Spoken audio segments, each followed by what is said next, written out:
उनै मुक्तिदाता प्रभु येशू ख्रीष्टको नाउँमा सबैलाई न्यानो ख्रीष्ट अभिवादन टक्राउँदछु। म विलियम के थटाल, क्याटेकिस्ट सन्त जोसेफ पल्ली मार्तम।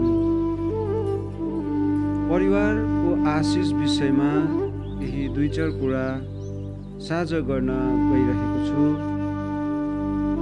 परिवार आशिष बाइबलमा आधारित छ। परिवारको एकता, प्रेम र सबैको सम्झनाको रूपमा लिन सकिन्छ। बाइबलमा परिवारलाई परमेश्वरले आशीर्वाद दिनुभएको महत्त्वपूर्ण संस्था मानिन्छ। उत्पत्ति 2:24 भन्दछ, यसै कारणले गर्दा पुरुषले आफ्ना मातापितालाई छोड्दछन् र स्त्रीसित जोडिन्छन् अनि तिनीहरू एक शरीर हुँदछन्। यो पदले परिवारको एकता र प्रेमलाई प्राथमिकता दिनुपर्ने देखाउँदछ। हामी परिवारसँग समय बिताउँछौँ, एक अर्कालाई क्षमा गर्ने र प्रार्थनासँगै रहने अभ्यास गर्नुपर्छ। येशू ख्रीष्ट स्वयंले पनि परिवारको आदर्श नमुना बन्नुभयो। उहाँले बाल्यकालमा आफ्ना आमा बाबुको आज्ञा पालन गर्नुभयो र क्रुसमा रहँदा पनि आफ्नो आमाको हेरचाहको प्रबन्ध गर्नुभयो। परमेश्वरको योजना अनुसार परिवार आत्मिक वृद्धि, प्रेम, सहारा र परिश्रमको केन्द्र हो। त्यसैले हाम्रो परिवारको लागि आशीर्वाद माग्न बाइबलको शिक्षालाई व्यवहारमा उतार्न र प्रेम, क्षमा, सेवा तथा धैर्यमा वृद्धि गर्न प्रतिज्ञा गर्नुपर्छ। परिवारको आशिषको महत्त्व। परिवार ईश्वरद्वारा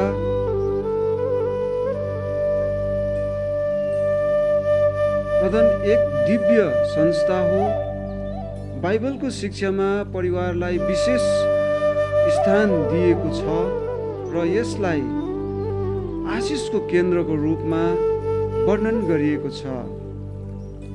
परिवारको एकता, प्रेम, आदर र विश्वासमा आधारित जीवनशैलीले केवल व्यक्तिगत जीवनलाई मात्र होइन,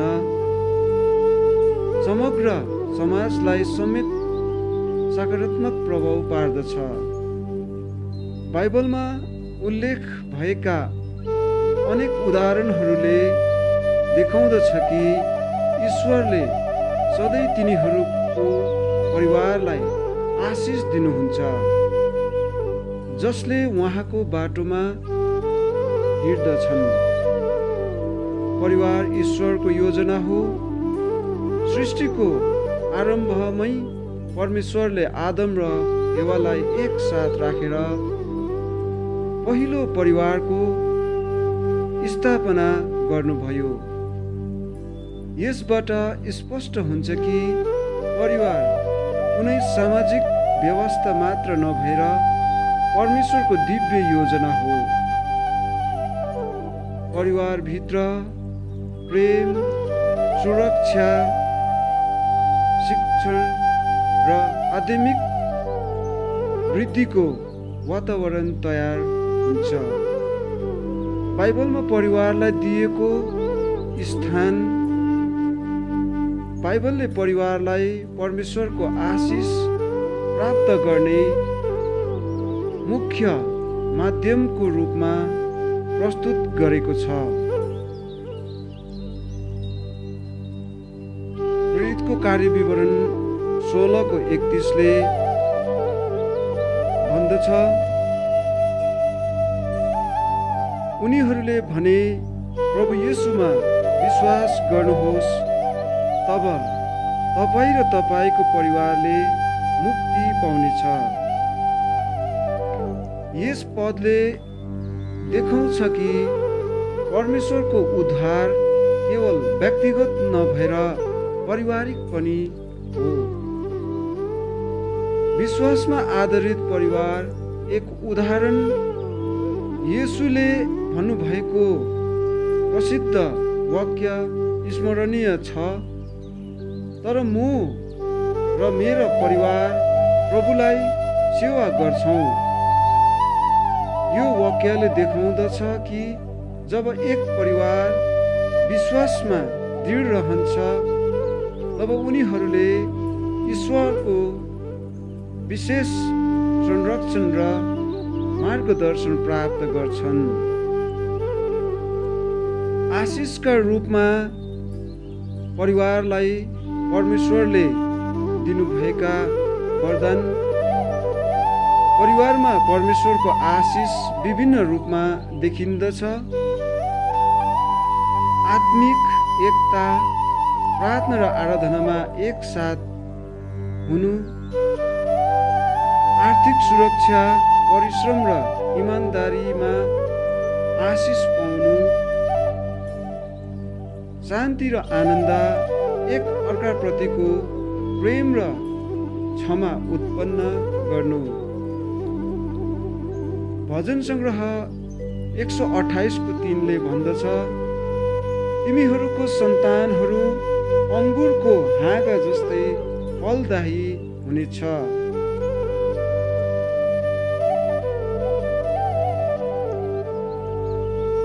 परिवार केवल सामाजिक संरचना होइन, यो ईश्वरको योजना र आशिषको माध्यम हो। जब एक परिवार बाइबलका सिद्धान्तहरूमा आधारित जीवन बिताउँछन्, तब उनीहरूले केवल संसारिक होइन, अनन्त आशिष पनि प्राप्त गर्छन्। त्यसैले हामीले हाम्रा परिवारलाई परमेश्वरको वचन अनुसार मार्गदर्शन गर्दै प्रेम, क्षमा, सेवा र भक्ति मार्फत एक आदर्श परिवार बनाउने प्रयास गर्नुपर्दछ। परिवारलाई साथ लिई परमेश्वरतर्फ लाग्न यसैमा छ साँचो आशीर्वाद। आमेन।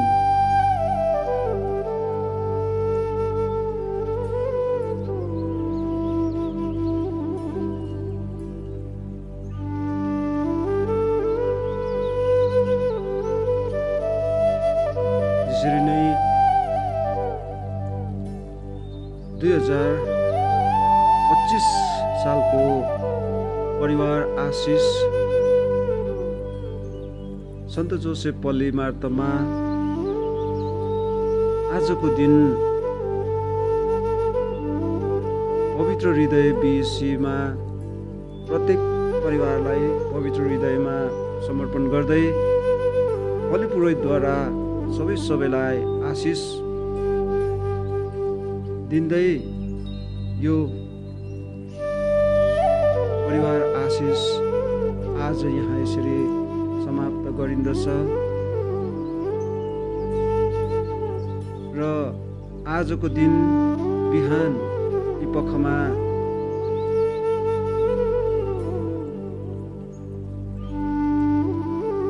लिङताम निवासी श्री पेम्पा पिटरको घरदेखि सुरु गर्दै केबिन कुमार लोहारको घरमा पुग्यौँ।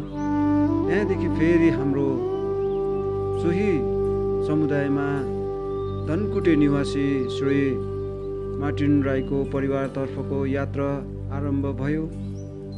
अनि सो परिवारलाई बलि पुरोहितद्वारा आशीर्वाद प्रदान गरे पश्चात फेरि त्यहाँदेखि हामी बलिपुरोहित सदस्य शिष्यगणहरूलाई लिएर जतिजना भेला भएका थियौँ वरपरका नजदिकका बिसीका सदस्यगणहरूसँग मिलेर हामीले भन्सारी गाउँ निवासी पवित्र हृदय बिसीको अनुप्राणदाता श्री डानियल बिकेको घरमा गयौँ। अनि त्यस पश्चात सिधै हामी पल्लीका गुरुबाबु श्री विलियम के ठटालको घरमा अनि उहाँको परिवारलाई आशिष दिनको निम्ति बलिपुरोहितलाई लिएर हामी सबैजना मिली सो घर परिवारमा गएका थियौँ र सो घर परिवारलाई आशिष दिइसके पश्चात हामी यस घर परिवारबाट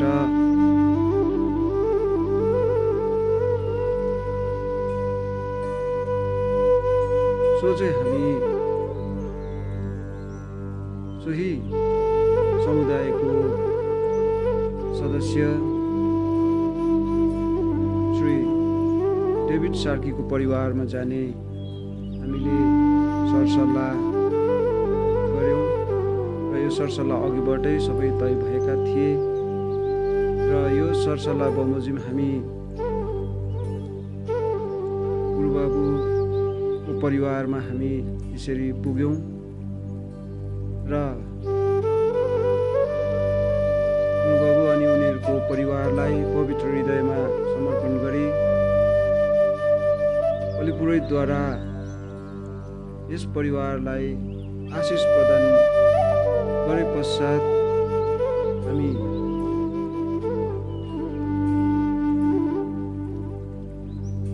अघिबाटै जनाए बमोजिम हामी श्री डेभिड सार्कीको घर परिवारमा गयौँ अनि त्यहाँ पनि त्यस्तै प्रकारले परिवारको आशिष सकेपछि हामी आजको अन्तिम घर श्री डेभिड लेप्चा अनि उहाँको परिवारमा गएर आजको यो परिवार आशिषको विषयलाई लिएर परमेश्वरलाई धन्यवादको मिसा बलिदान अर्पण